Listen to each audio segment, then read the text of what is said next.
Magandang araw po mga kapuntos, at sa araw na ito po meron po akong tampok na video para sa inyo at sana ay magustuhan ninyo. Kaya sa mga bago pa po sa aming channel, please po don't forget to hit the subscribe button at ang notification bell para maging notified kayo sa bawat video na ilalabas ko sa channel na ito. At bilang kahilingan po ng punto por punto team at naway maintindihan po ninyo, sana po wag nyo pong i-skip yung mga ads sa aming mga video. Sa maliit na bagay na po na yan, malaking tulong po yan sa ating programa at sa ating ministry. Sana po maunawaan po ninyo. Maraming salamat po, kaya wag na po natin patagalin. Simulan na po natin.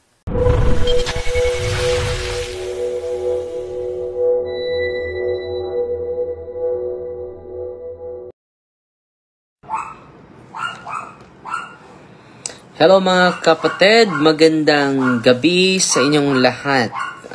Kumusta po? Meron tayong maganda na aklat, no?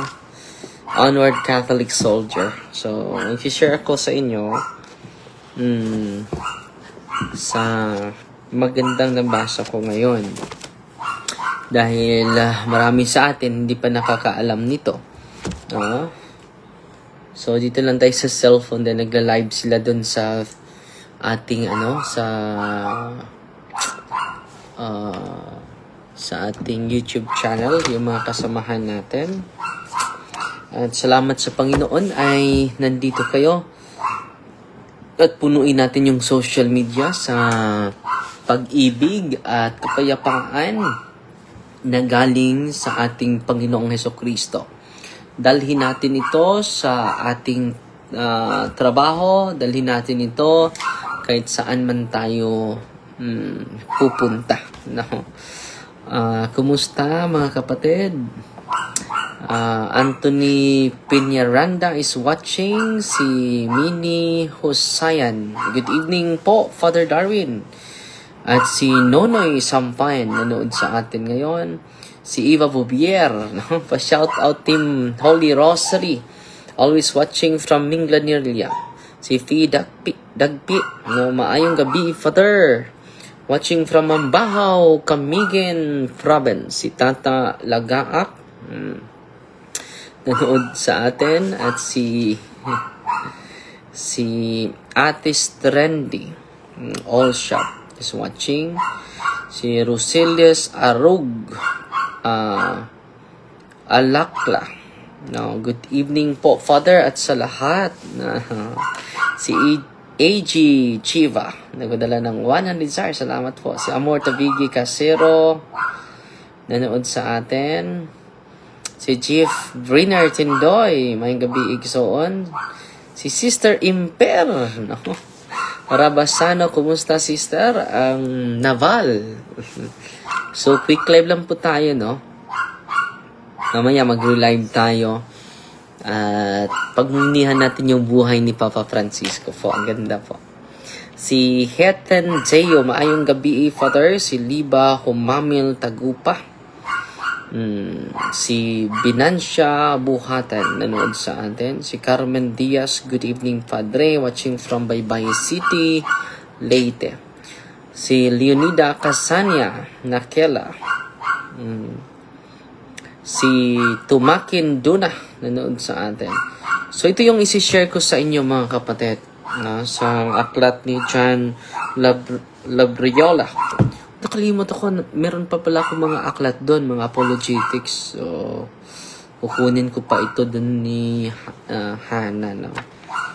Pero, magpipigil ako, isi-share ko sa inyo, ha? Ang ganda ng libro, mga kapatid. So, Deliverance Ministry compared to Exorcism. Dahil maraming malito nito, no? Sasabihin nila yung Deliverance at Exorcism, magkapareho lang. Okay? Ito yung i-discuss natin ngayon. Quick live lang po tayo, no? And then, mamaya, before tayo matulog, sana nagro-rosaryo na kayo, ha?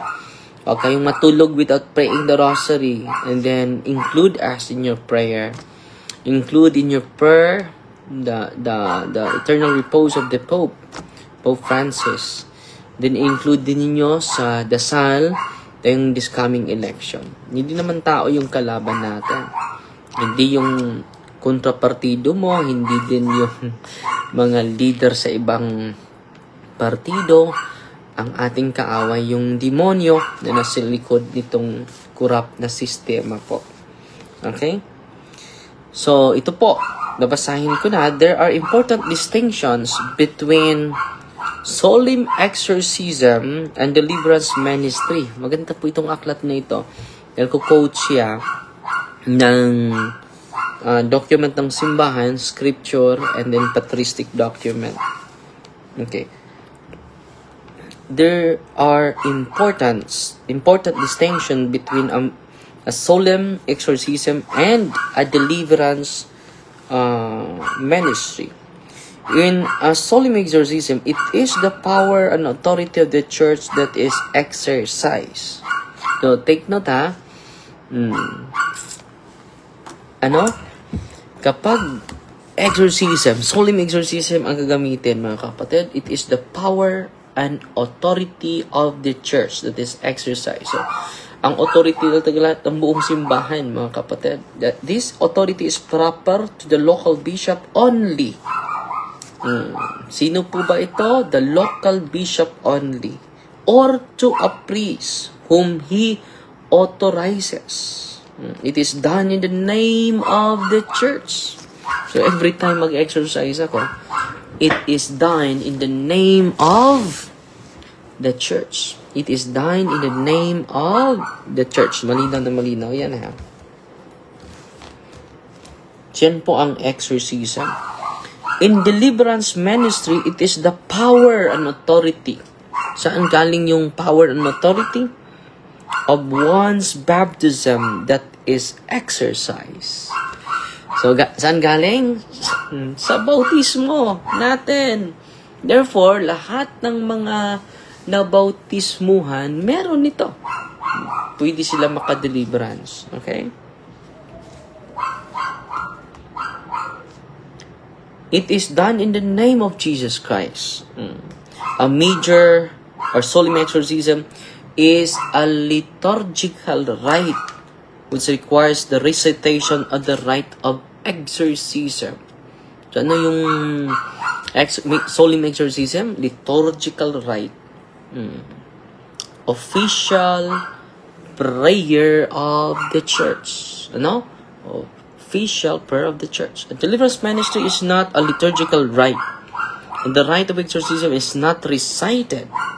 Additionally, part of solemn exorcism is to directly confront and question the demon.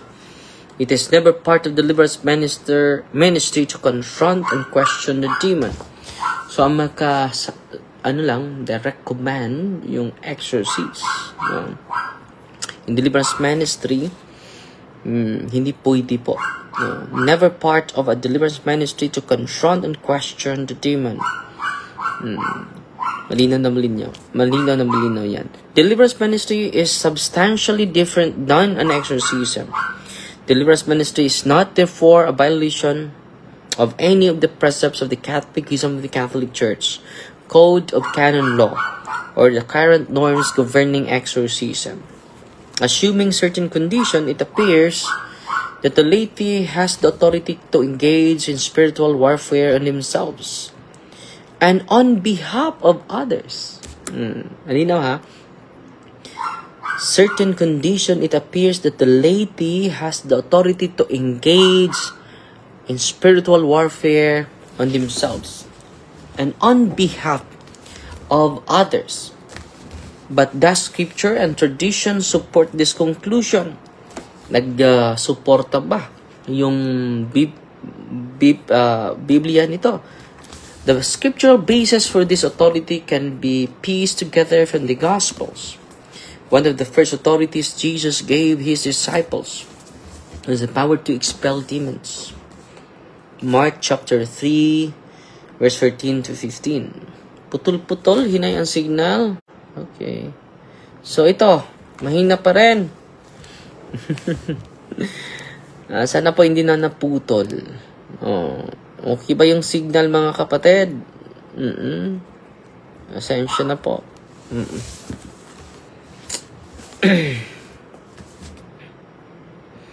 Okay, patuloy tayo mga kapatid. So, ito yung may tatlong talata. Tatlong talata ang ginagamit ni sa author nito. Basahin ko ha. And he acted so that the 12 would be with him, and so that he might send them out to preach, and he gave them authority to cure infirmities and to cast out demons. Mark chapter 3 verses 14 to 15. After the authority to cast out demons was given to the apostles, it went next to the 72 disciples of Jesus. Luke chapter 10 verse 17. Then the 72 returned with gladness, saying, Lord, even the demons are subject to us. Even the demons are subject to us. In your name, Luke chapter 10 verse 17. In the middle of Mark's gospel, the apostles came to Jesus with a concern. They were concerned that someone who was not following Jesus was casting out demons in Jesus' name. They tried to prevent the person from doing so.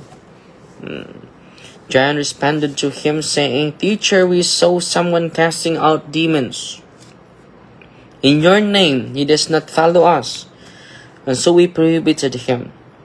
But Jesus said, Do not prohibit him, for there is no one who can act with virtue in my name and soon speak evil about me. Mark chapter 9 verse 38. So here, Jesus did not praise the apostles for their judgment against the person who was casting out demons. In fact, does that opposite when he corrects them. At the end of the gospel, just prior to ascending, Jesus is addressing the 11 apostles and speak to them of Great Commission. He said, malinaw na malinaw po ito, hindi lang sa mga apostol, hindi lang sa mga ordained. No? And he said to them, Go forth to the whole world and preach the gospel to every creature. Whoever will have believed and be baptized will be saved. Yet truly, whoever will not have believed will be condemned. Yet these signs will accompany those who believe. In my name they shall cast out demons. They will speak. Now these signs will accompany those who believe. Those who believe. Malinaw na malinaw, ha? So, they shall cast out demons. They will speak in new languages. They will take up serpents. And if they drink anything deadly, it will not harm them. They shall lay their hands upon the sick, and they will be well. Mark chapter 16 verses 15 to 16. So, malinaw na malinaw, ha? The first sign that will accompany those who believe in Jesus is driving out demons. Notice, it is the belief of Jesus that activates this charism. The progression of authority to cast out demons went from the apostles to disciples to all believers. According to the sacred scripture, it would seem all Christians possess the ability to bind up and cast out demons in the name of Jesus. So, malinaw na malinaw yan, ha? No. So, dito naman tayo sa patristic na nandito sa, malinaw na malinaw yan sa biblical foundation na pwede pala yung mga laigo sa gawa ng deliverance ministry. Okay? So, pwede po. So, dito naman tayo sa patristic evidence. Patristic basis for this authority is limited but telling. St. Justin Martyr, writing between 155 AD and 165 AD, in his Apologies 2, says that many Christian men cast out demons. Many Christian men cast out demons. Why ayo ang signal, Father? Good night lang, Father. So, yung signal ko, or sa iyo yung signal na hindi maganda. Okay? So, ito yung sinabi ni Saint Justin Martyr, mga kapatid. And now you can learn this from what is under your own observation. For numberless demoniacs. Numberless, ang dami. Throughout the whole world and in your city, many of the Christian men, casting them in the name of Jesus Christ. No? So, kita ninyo na malinaw yan ha. Sa mga may pananampalataya, they can do deliverance, no? As long as they are baptized. So dapat makinig kayo lagi sa mga katikisim natin dahil kung hindi niyo alam yung preparation,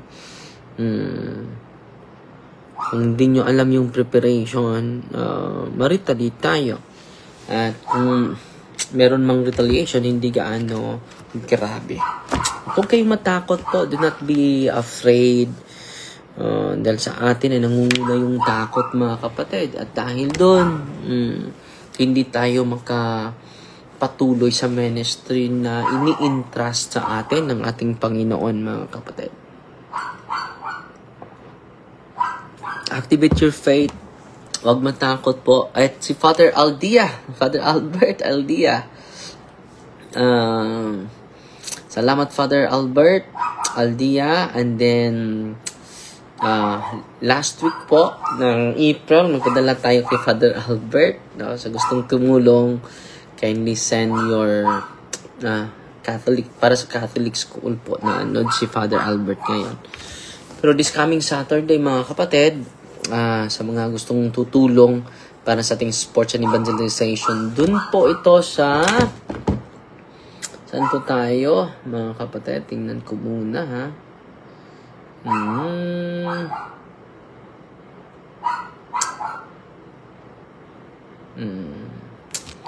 Sa Gindulman po tayo, mga kapatid. Gindulman. Mayuga Covered Court, Gindulman, Bohol. 9 a.m. Mass. Magsimula tayo ng umaga, mga kapatid. Dahil malayo po, nag-request sila si Auntie Chris Park na pupunta doon sa kanila. So, greetings na lang tayo, mga kapatid, ha. Si Mayong Gabi, Father, nagtanaw mi sa akong asawa. Nairi family. Si Ray Libante Nairi Senior. Salamat, igsuon. Si Jimasan Tives. Maayong gabi, Father Darwin, watching from Tubigon, Bohol. Ay, salamat po. At pasalamat tayo sa mga Junior Star Singers natin. Ang unang Star Singers natin, si H.E. Jiva, 100 stars. Si Juliet Kilagon Renegado, lagi ito. Si Evelyn Pambi, watching from Cyprus, 50 stars. Lagi din ito nag-share ng mga stars. Si Ami Dacuba na Elga, good evening, Father. Watching you always. God bless. 100 stars. Si Penny Brown, hello, Father. Praying for you and your ministry and for world peace. Si Penny Brown. Bago ito. 200 stars. At si Gina Apatan Dinukot, lagi ito. Padala na 50 stars. At si Grace Salabi, 100 stars. At si Sheila Love, good evening, Father D, and good night Naan for later. Thanks much. Padala sa atin ng 200 stars. Salamat po. Si Laike Kayek, sabi niya dito, watching from Cagayan de Oro. Si Jerry D. Masayon, mayong gabi, Father. Unta, maka-talk ko ni mo. Kita duha, doon ako'y mga private, yung mga pangutanan ni mo, Father. Bahin sa mga kaagi o sa akong kahintang. No? So, kontak lang sa kay Brother Edison. So, ito yung number, kapatid, ha? Ni Brother Edison. Mas mabuti makapunta ka dito sa office. At then, kung may spiritual harassment ka, makatulong yung ministry natin. 0927-654-7036. Yan po yung cellphone number sa ating ating staff, mga kapatid. Pahing gabi, Father Darwin, salamat kanunay sa pagpaambit sa pulong sa Ginoo. God bless you always. Si Imper, Sister Imper na. Okay. At mamaya mag-live tayo at i-discuss natin yung simple lifestyle. Very inspiring po. Yung lifestyle ni Papa Francisco po. Very inspiring po. In the name of the Father, and of the Son, and of the Holy Spirit. Amen. Our Father, who art in heaven, hallowed be the name. Hallowed be the name. The kingdom come, their will be done on earth as it is in heaven. Give us this day our daily bread, and forgive us our trespasses, as we forgive those who trespass against us. And lead us not into temptation, but deliver us from evil. Amen. Hail Mary, full of grace, the Lord is with you. Blessed are you among women, and blessed is the fruit of thy womb, Jesus. Holy Mary, Mother of God, pray for us sinners, now at the hour of our death. Amen. Glory to the Father, to the Son, and to the Holy Spirit. It was in the beginning, is now, never shall be, world without end. Amen. In the name of the Father, and of the Son, and of the Holy Spirit. Amen. God bless.